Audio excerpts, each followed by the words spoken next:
मरे घर पनिया पिलाई दी है जान गे, कफन ओढ़ाई दी है टूटत ही जब प्राण गे।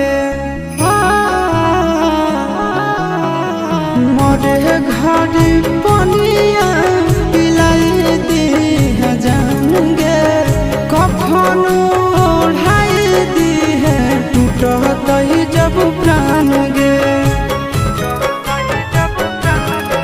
हगे हमारा से तोरा